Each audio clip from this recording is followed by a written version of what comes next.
I'm Nirav Shah, the Director of Maine Center for Disease Control and Prevention. I'm delighted to be able to join you this afternoon to talk about where we are with respect to COVID-19 for the entire state of Maine for today, Thursday, April 22nd, 2021. I start today's briefing with a sad note. Maine CDC has received the report of a death of another individual associated with COVID-19. That individual was a man in his 70s from Kennebec County, and his passing marks the 769th death associated with COVID-19 since we began our work on the pandemic. I'd like to take a second to offer our condolences to his friends, family, and community. Right now in the state of Maine, there are a total of 58,868 total cases of COVID, an increase of 403 cases since yesterday. Of the case investigations that were initiated yesterday, of those 403, 221 were among individuals that were diagnosed yesterday. 154 were among individuals who were diagnosed the day before on the 20th, and 28 were among individuals who were diagnosed on April 19th. Cumulatively across the state, there have been 1,800 hospitalizations related to COVID-19. And in the past 30 days alone, 150 people have been hospitalized. Right now, as we're talking, 119 people are in the hospital, 48 of whom are in the intensive care unit, and 18 of whom are on a ventilator. Our positivity rate for PCR tests conducted in the last 7 days has come down a bit. It now stands at 2.86%. For context, 1 week ago, that number stood at 3.5%. During that time period, our testing volume has remained robust. It stands today at 684 PCR tests for every 100,000. That high volume of testing gives us greater confidence in the accuracy of that positivity rate calculation. And again, the fact that it's come down is encouraging. Let's hope it stays that way. Turning now to vaccines and vaccinations. As of this morning, Maine had administered 1,040,866 doses of COVID-19 vaccine. 587,000 of those were first doses, and about 453,000 of those were among individuals who have completed their vaccination series by receiving both doses of Pfizer or Moderna or the single dose of J&J. To put those numbers in perspective, among Maine people aged 16 and over who are eligible for a vaccine, more than half, 52%, have received at least their first dose. And 4 out of every 10 people in Maine who are eligible for vaccine have gotten the shots that they needed. 4 out of every 10 people have gotten the shots they need.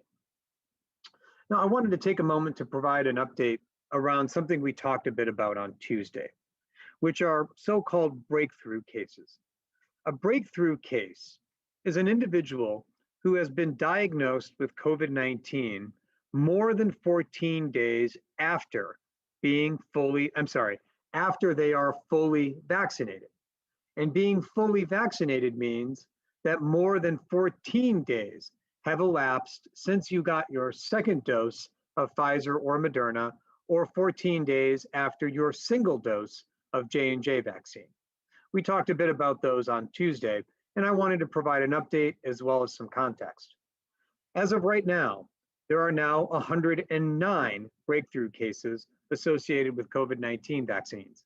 But I think context around that number is really critically important. The first thing to note is that although there have been 109 of these so-called breakthrough cases, since we began vaccinating on December 14th in Maine, there have been 42,500 new cases of COVID-19. And again, about 109 of those have been among people who've been vaccinated. Also during that time, it's important to note that 453,000 people in Maine have gotten the shots they need. And of those 453,000, 109 have gotten COVID. Let me put that differently. 99.98% of people who got vaccinated did not get COVID or have not gotten COVID. To me, that is about the best and most ringing endorsement of the COVID-19 vaccine as you can find. One final note before I turn to some questions. It's been a while since we've talked about PPE and PPE distribution. I was just looking at my notes in preparation, and about a year and a couple of weeks ago, a year and a month ago, when we started these briefings, one of the things that I did every day was read out exactly how many N95 masks and how many pairs of surgical gloves we have. It seems a little trite and quaint to look back on those notes now. It's also a reminder, though, of how far we've come in the past year. Now, even though I don't talk about PPE deliveries every single day, and I look back on those notes and say, wow, look how far we've come in the past year, I do think it's important for folks to know that even though I don't read out the numbers of N95 masks that we have on hand or the number of gloves that we've delivered, that work hasn't slowed down. And yesterday, we reached a milestone with our PPE distribution. Yesterday, Maine CDC's Public Health Emergency Preparedness Team delivered its 6 millionth item of PPE, 6 million items.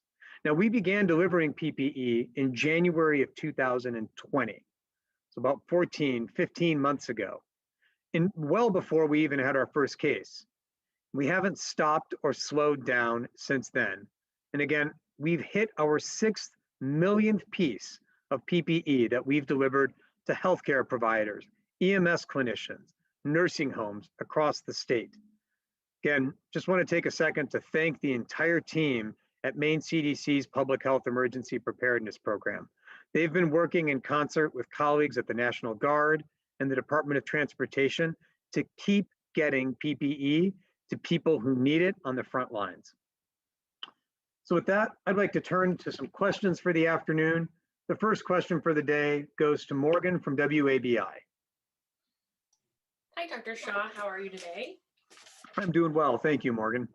So my first question is about the Johnson & Johnson vaccine and what you feel that will do to people who are hesitant already to get the vaccine in our state.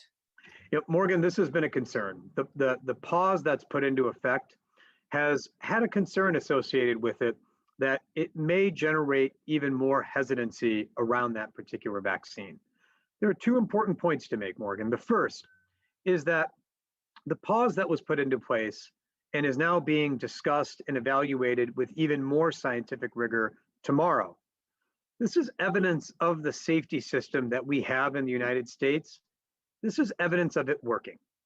There was a signal that was seen in a handful of individuals, one of which was during the clinical trials, a couple of which were after the trials.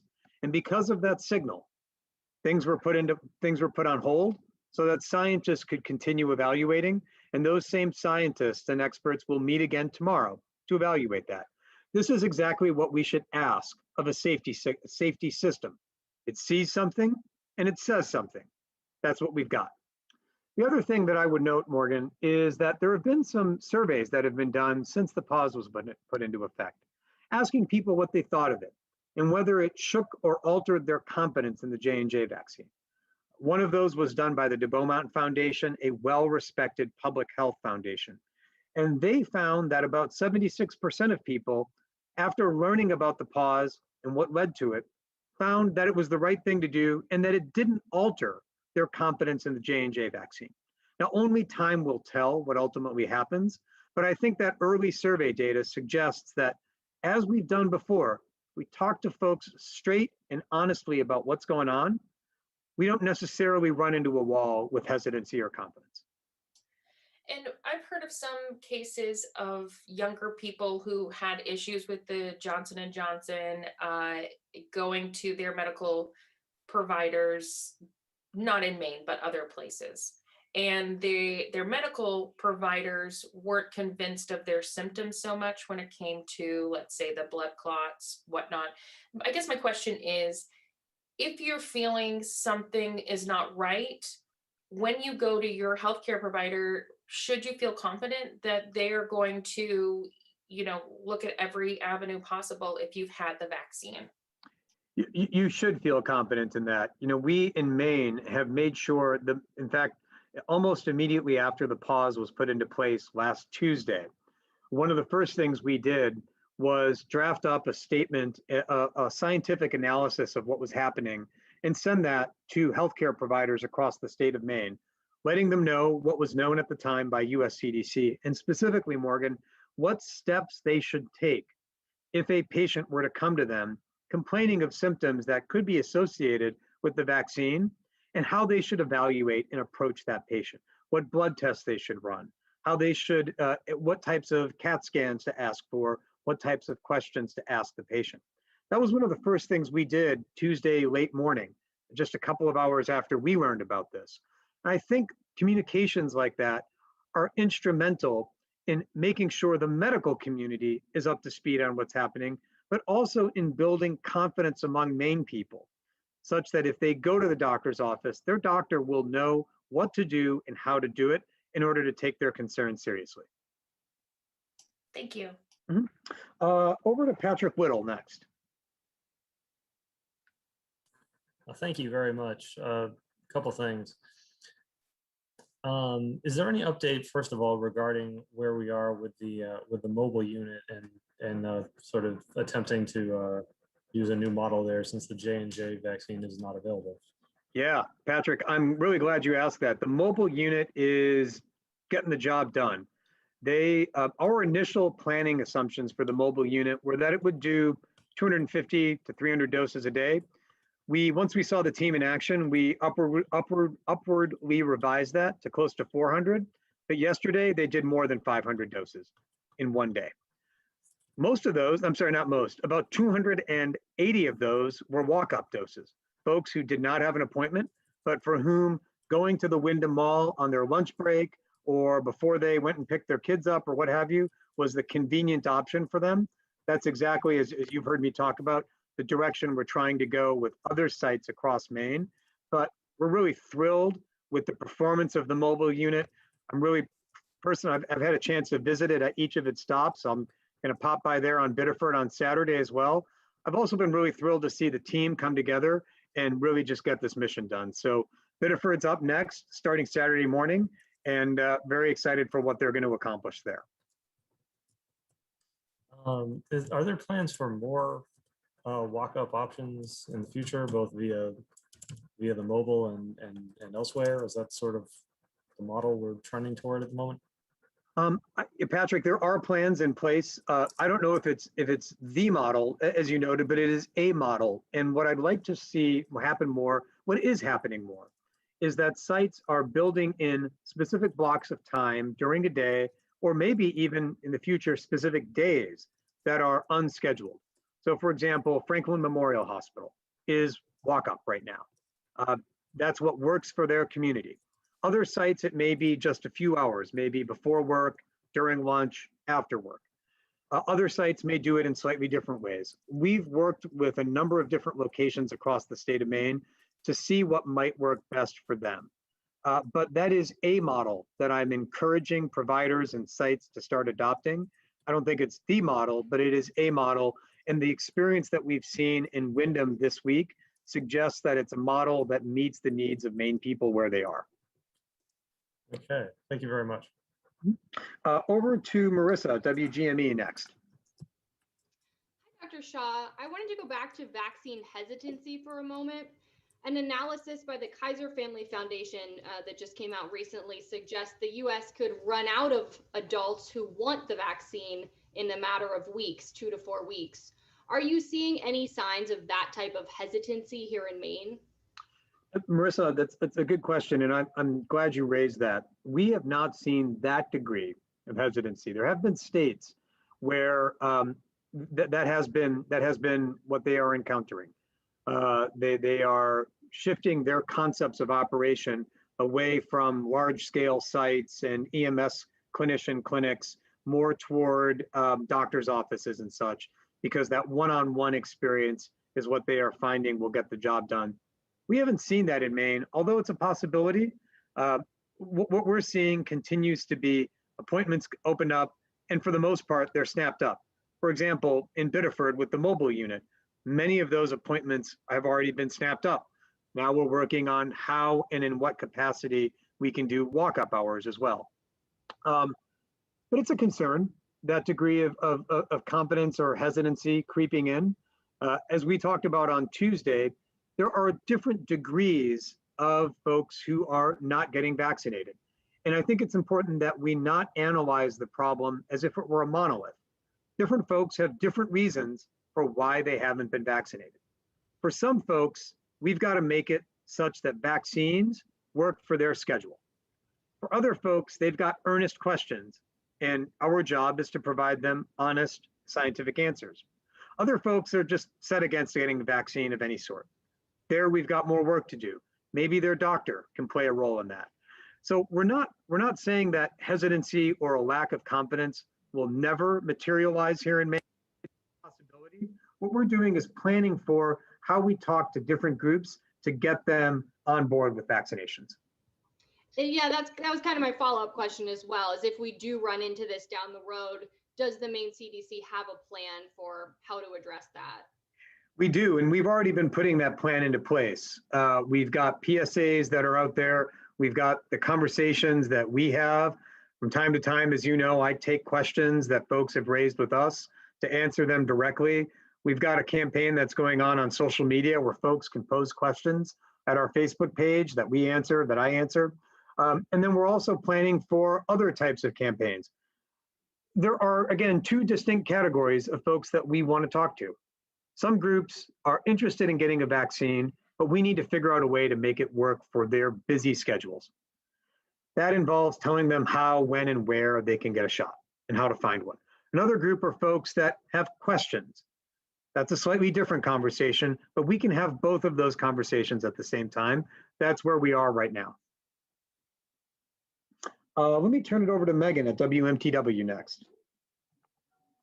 Thank you for taking my question, Dr. Shaw. The rapid home, excuse me, the rapid at-home tests that are going to be sold in pharmacies, can you speak to their relative reliability and the people that are coming back to Maine who are traveling? We talked a little bit about this on Tuesday.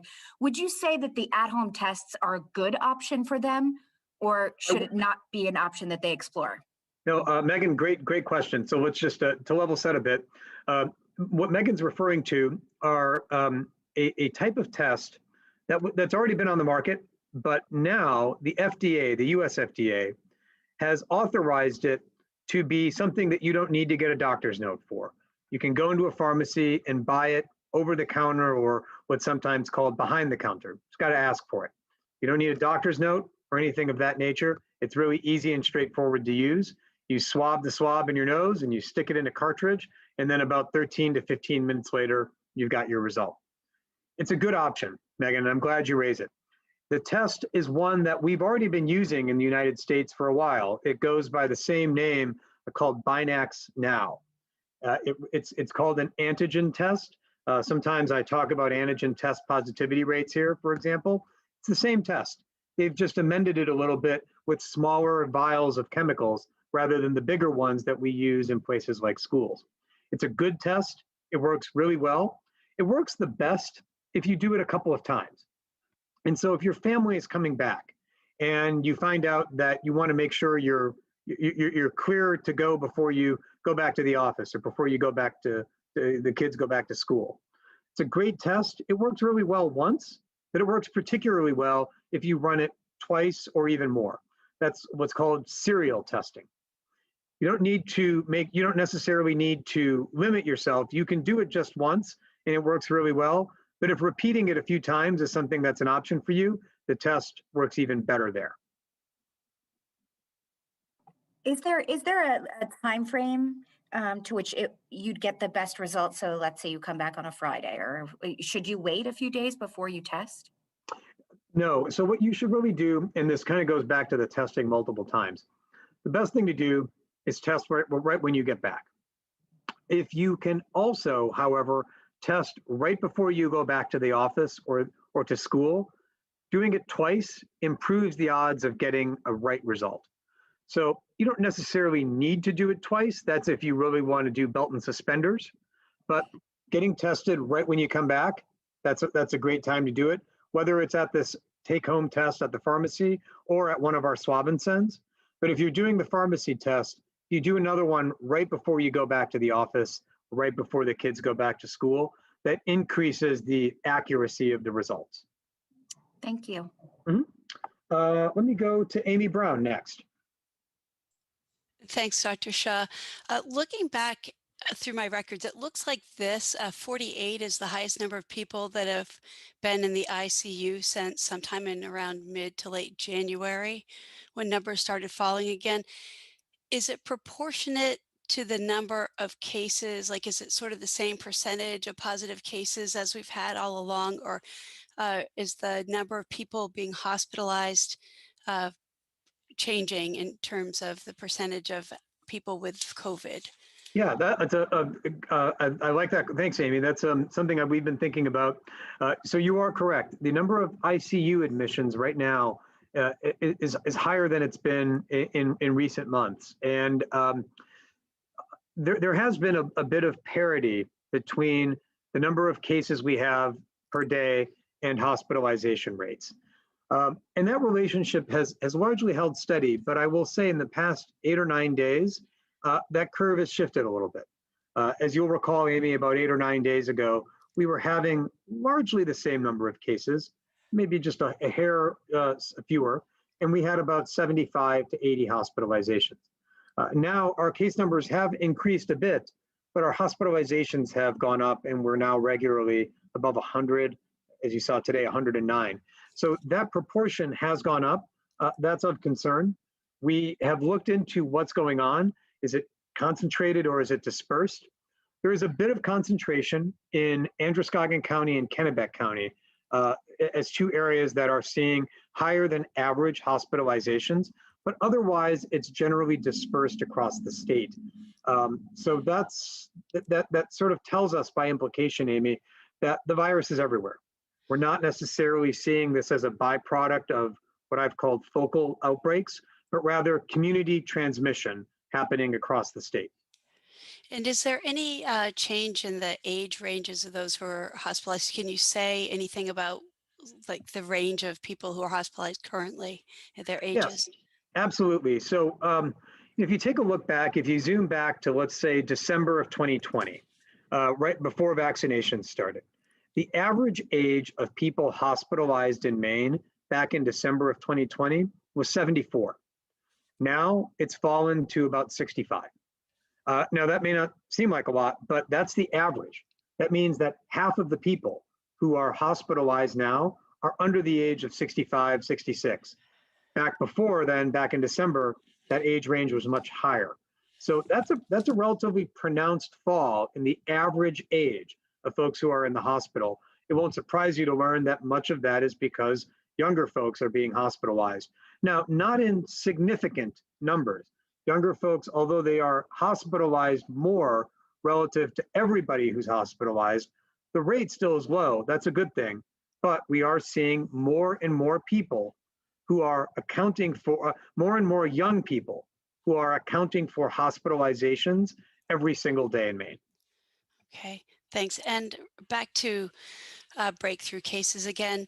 Are there any patterns or common elements emerging among the people who experience breakthrough cases, age or maybe prolonged contact with somebody who is symptomatic or anything like that?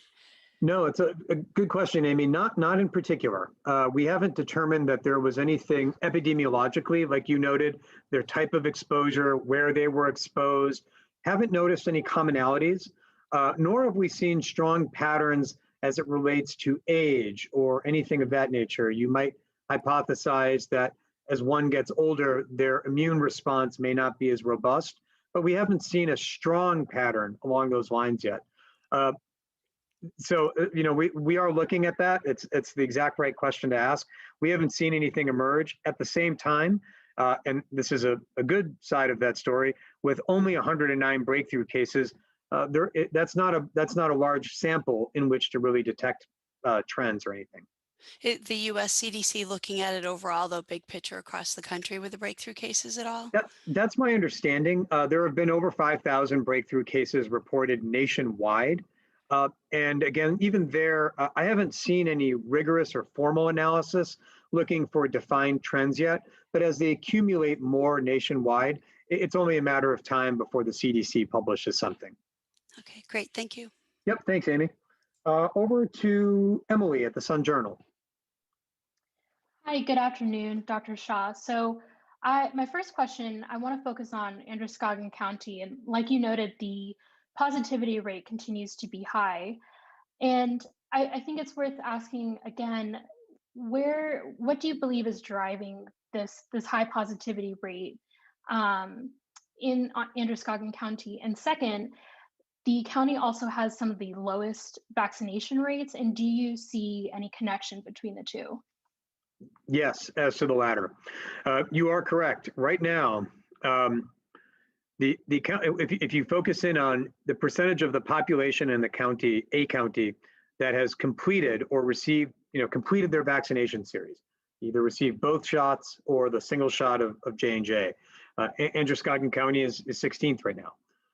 That's a concern for very obvious reasons. And that is one reason, I think one of perhaps a couple where and why Androscoggin's case rates as well as positivity rates are high. But let me talk about the epidemiology just a bit and then what we're doing about it. The epidemiology here partly was related initially to a sizable outbreak at Bates, but that outbreak has largely subsided. In their latest round of testing, they only found one additional case. That's a good sign, but these things are not distinct from one another. Cases at Bates are also a function of cases in the community and vice versa. So what we are continuing to see in Androscoggin County is not increases in cases driven by these focal outbreaks. To go back to Amy's question, it's not outbreak driven specifically, it's community transmission driven. Really, there are the classical tools to get a grip on community transmission, and then there's the new tool. The classical tools are masking, physical distancing, so on and so forth. The new tool is vaccination. So we are working to try to increase vaccination rates. Some of it is making sure that there is adequate demand. I'm in pretty frequent contact with a handful of medical providers in the Androscoggin County area to get a sense of the demand they're seeing, whether we need to send more vaccine their way, that sort of thing. But simultaneously working with others to see how we can stimulate demand. Do we need to do more PSAs? Do we need to have different hours? Do we need to bring vaccines even closer to people? We're working on all of those things to make vaccine the easy option in Androscoggin County. So I just want to follow up on the vaccination rate. What do you believe is driving that low vaccination rate? Have you found that it is that there is not enough supply for the demand? Is there more hesitancy? What do you believe is causing that? We've looked at different hypotheses. We're seeing mixed reports when it comes to the availability of slots. Some of the larger scale vaccination sites do have appointments available. So message one, if you are in Androscoggin County, you'd like to get vaccinated, there are openings available. Some of the pharmacies have reported that they are filling their spots. So there's a little bit of both there. We're continuing to supply 3 trays of Pfizer at least to, for example, the Auburn Mall. But we're also trying to get a better sense from community leaders whether there are concerns around confidence around the vaccine. And as you say, that would be the demand side of the equation. I don't have a good sense of that yet. That's a difficult thing, as you can imagine, to quantify and track and measure. So we're trying to get a better sense of that. As we've talked about already just today, Emily, confidence is not a monolithic thing. There are different degrees of confidence, and we've got to get a better understanding. Is it driven by the need for convenience, or is it driven by questions, or is it driven by folks who are at the outset dead set against vaccination. There is a different conversation for each of those groups. That's what we're focused on right now. Thank you. So my last question is, with the case rates in Androscoggin County continuing to remain high, are you at all concerned about the May 1st deadline, or rather reopening for exemptions from travelers from other states, and reopening in general, as the weather gets warmer, more people are being outside and so on and so forth? Sure. So as to the May 1st deadline, no, that doesn't give me much pause, and we don't have any planned policy changes in the works in light of that. In terms of the warmer weather, that's a boon. That's a good thing. If it means that more people are outside, that lowers the likelihood of transmission. That can only work in Androscoggin County's favor.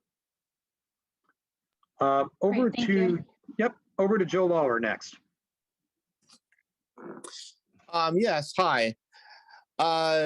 Just checking on the supplies for next week. We saw from a news release from DHHS that Moderna supplies seem to be more than double what they were. And that's actually different from what the federal government released yesterday. So if you could just kind of explain what's happening there. And related to that, if the feds decide tomorrow to lift the pause on the J&J, does that mean we'll get J&J's supplies starting next week, or will we have to wait another week after that? Got it. Thanks, Joe. Let's, as to the former, you're right. Maine is going to be receiving a really healthy, robust amount of Moderna vaccine next week. I'm not sure why the US CDC's website has a different one than what we see in our dashboard that we have with Operation Warp Speed. We've actually alerted them to that. I don't think we've heard back yet, but I'm not sure why there's a discrepancy there. But you're right. We're getting a high volume of Moderna next week, and that's a great thing. I'm really excited about vaccinations in Maine next week, even with just the Moderna vaccine. And as you'll see on the allocation spreadsheet, Joe, I'm really pleased next week. We're going to be supporting EMS clinicians in particular. I had the chance to meet with them late last week, and they are eager to get in and stay in the vaccination game. And we want to equip them. So you'll see next week thousands of doses that our EMS clinician colleagues across the state of Maine are going to be receiving and then putting into arms. I've visited a couple of vaccination clinics run by EMS agencies, one in Lincolnville, one in Buxton, and they are the paragon of efficiency. So I'm really excited to be able to support EMS clinicians in getting shots into arms. The thing that is on the spreadsheet, but it requires a layer of peeling back, Joe, is the work that we're doing to support what we've called these pop-up equity clinics. Small clinics, often operated by, say, independent pharmacies that are going on site to groups that are hard to reach to provide vaccine on site to them. Because of the additional Moderna vaccine we're getting, we're really pleased to be able to support these clinics. We're also supporting a lot of the work that's been going on already at, say, hospitals. As I mentioned a moment ago, some hospitals and other providers are starting to incorporate unscheduled hours. Having Moderna vaccine for those is a great way we can support that, say, for example, at Franklin Memorial and places like that. Others we know we're working with to experiment and do pilots with unscheduled hours as well. It's another great use for Moderna. And then, of course, as you see on the spreadsheet, Joe, we're planning for the mobile unit to consistently be doing 500 shots a day. That's why you see 3,000 on that line there. So we're excited about this. This is going to be a big week for vaccinations in Maine. As for the J&J piece, we'll know more. Even though the advisory committee tomorrow may vote to lift the pause, they may not. We'll see. There still needs to be official action taken by the principals at the FDA and the CDC.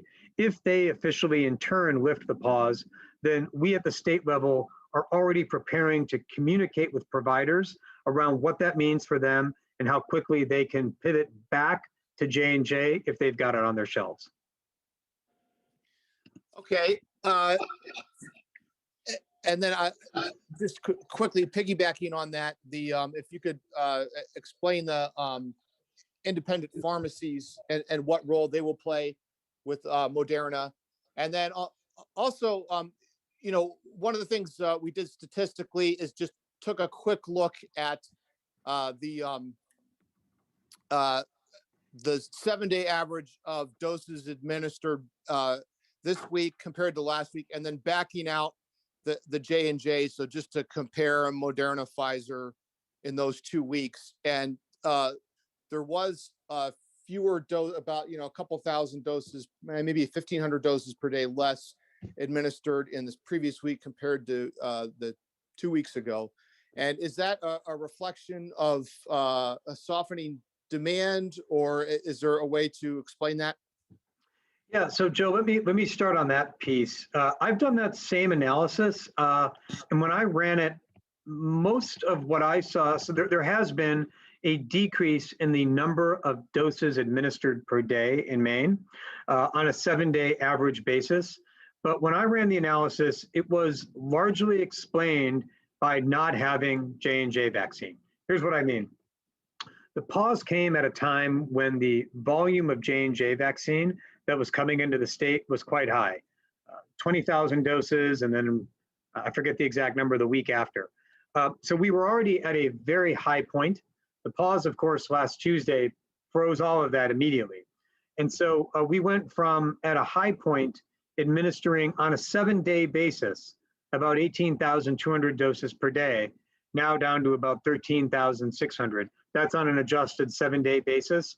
But that accounts for the way that I, as I analyzed it, it's largely explained by the fact that all the J&J that would have otherwise been used, around 25 or so thousand doses, was just on hold. There might be some other factors, a bit of softening of demand, but to me, the predominating reason is the lack of ability to use J&J.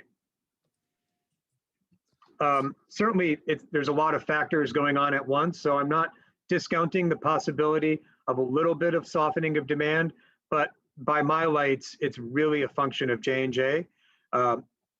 We shall see. As to the independent pharmacies, the work that we're doing there, and I should also mention federally qualified health centers who are also receiving a pretty high volume of Moderna this week. The independent pharmacies in particular are participating with us in these so-called pop-up equity clinics. The way that works is that we receive applications from those who would like to sponsor such clinics for a particular group that is hard to reach. We pair those with groups that can provide the vaccination. In some instances, it's EMS clinicians. In other instances, it's independent pharmacies. We pair them up, and then they're off to the races. And that's really where we see independent pharmacies in the coming week being really great partners. Can you quickly define what a pop-up equity clinic is? Thank you. Sure. So what we did, around about a month, maybe even longer, maybe 6 weeks ago now, was recognize that there are certain groups of folks who are particularly hard to reach. Maybe they are extremely reticent to go to a large site. Maybe they don't have the transportation needed to get there. We also saw that there were groups like independent pharmacists who were willing, ready, and able to go to those groups of people to provide vaccine. So what we did was create a system, it's on our website, where those who are representatives of those groups can apply, and depending on vaccine availability, we will pair them with a group of vaccinators. And this is what we are calling the equity pop-up clinics. The focus of this group, the focus of these efforts is around health equity. That's the lens that we are looking at this through. So it's not so much that they are solely hard to reach, but it's also that from a health equity point, they may be disadvantaged in some way. That's what we're calling these equity pop-up clinics. And we've been working with independent pharmacies in particular to make those happen. Let me turn it over to Caitlin Andrews next. Hey, good afternoon, Dr. Shah.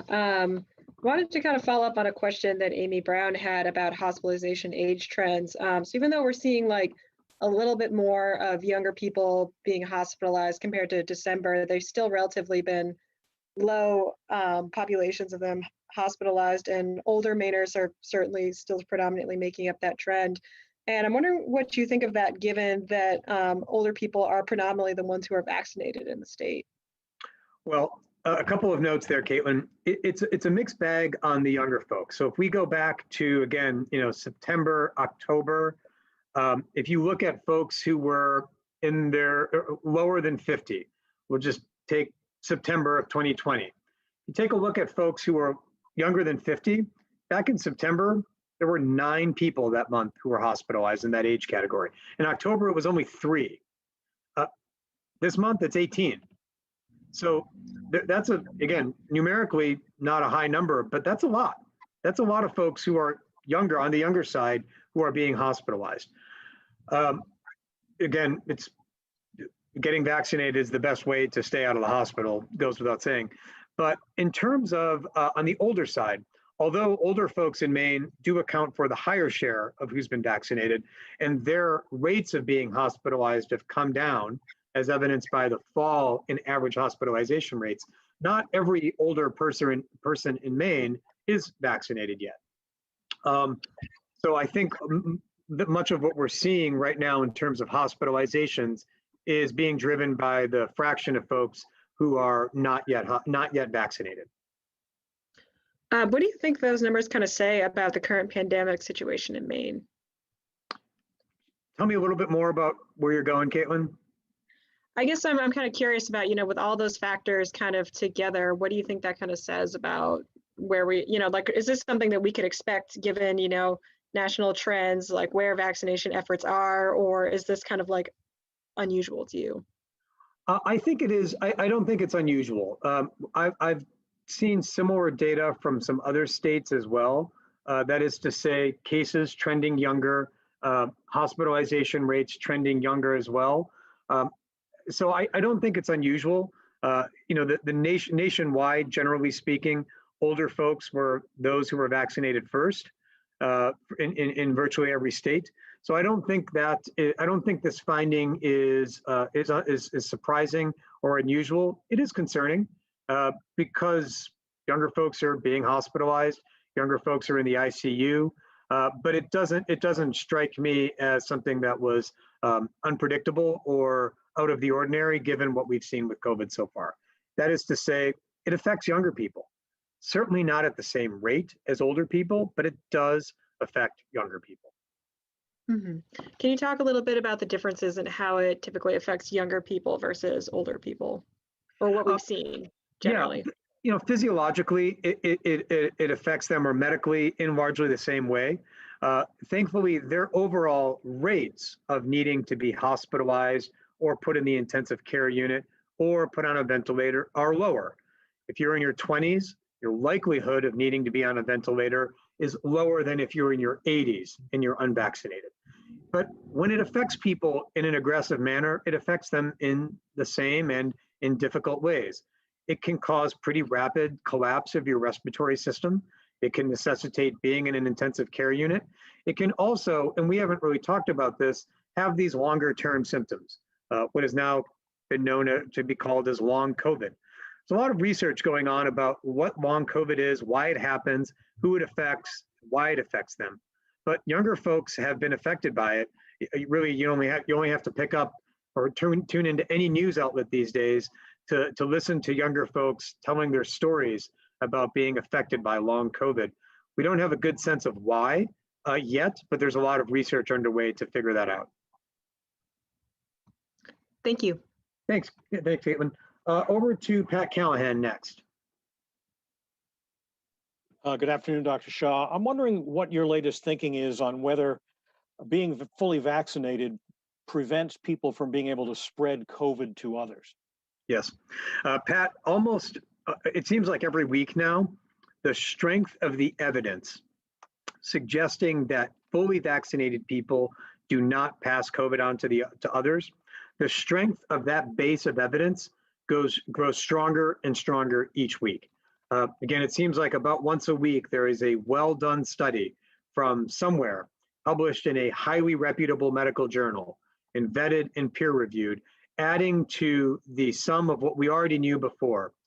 And all of that evidence is pointing in the same direction, which is that fully vaccinated people for the most part, do not transmit COVID to others. Can it happen? Yes. In fact, we've had a couple of cases here in Maine. These breakthrough cases are slightly different from what you're talking about, but they do suggest that in 0.02% of the cases, someone who's fully vaccinated can be affected by COVID and diagnosed. But that's about where we are on the other side of that question, which is, can you also transmit it? It seems to happen, but vanishingly rarely. That's a really good thing because it suggests that the vaccines have so many benefits. Vaccines not only keep you safe, not only keep you out of the hospital, not only keep you off a ventilator, but by being vaccinated, you reduce the likelihood that you might inadvertently spread COVID to somebody else as well. And again, every single day, the strength of that evidence grows. Getting back to your suggestion that there may well be some softening of demand across the state, how does that affect our goal of herd immunity in the coming months? Does it mean we're just going to have to live with this, with the masking and with the restrictions as we go forward, because we're not going to reach that point? Pat, I don't think so. We are, even though some states have candidly seen their demand fall off a cliff, that to use the words of one of my counterparts in another state, we have not seen that in Maine. There have been, in some instances, some spots that have not booked out all of their vaccine appointments, but we're not seeing this widespread decrement in demand. So I'm optimistic, and we're doing our part to generate as much demand as possible by not just talking about the benefits and the safety of vaccine, but making structural changes to our vaccination system to make getting vaccinated the easy choice. We've talked a lot already about unscheduled blocks of time. Just show up. We're talking a lot more with sites about hours that work for people who are working.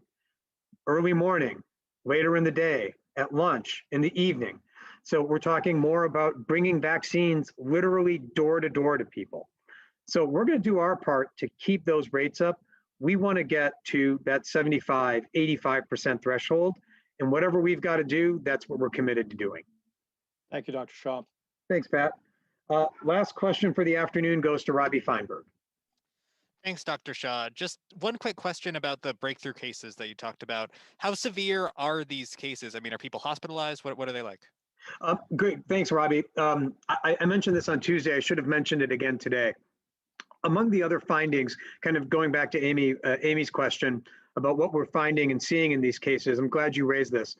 What we're finding and seeing in these breakthrough cases is that their rates of reporting symptoms are far lower than among unvaccinated people. Lower, not far lower, lower than among unvaccinated people.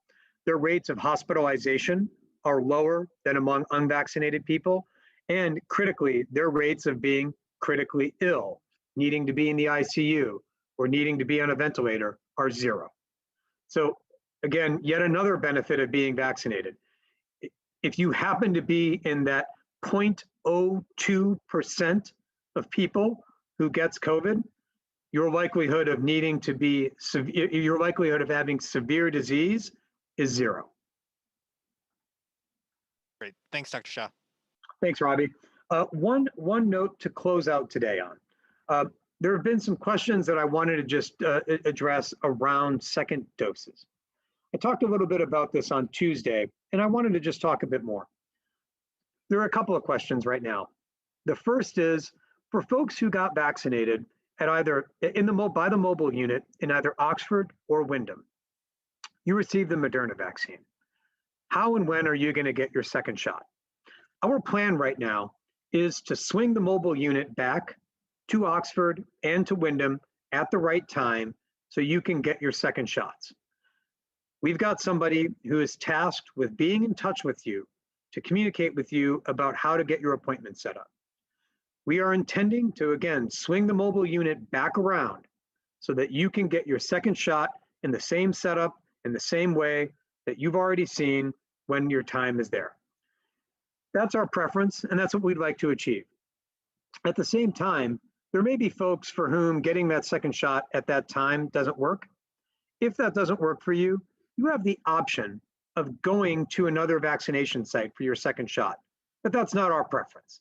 Our preference is that you get your second shot in the same way with the same folks that you got your first shot in. And that's something I'd like to talk about a little bit more generally. We've received reports from folks who aren't able to get their second shot when they needed to, at the time they needed to, at the same place they went the first time.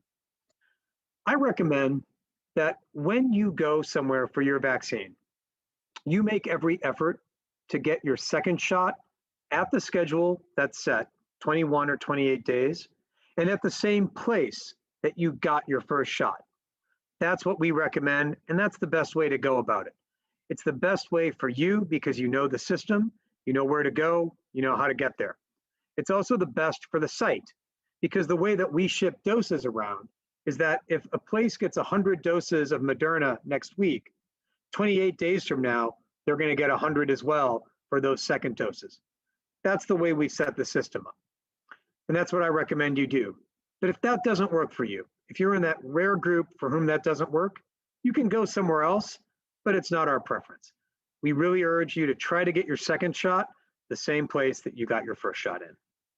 With that, I wanted to thank everybody for your time today. Really appreciate everyone tuning in. Thanks as always to all of our colleagues in the media for the great questions today. We look forward to chatting with everyone again soon. In the meantime, as always, be kind, take care of one another. We'll catch up with everyone next week.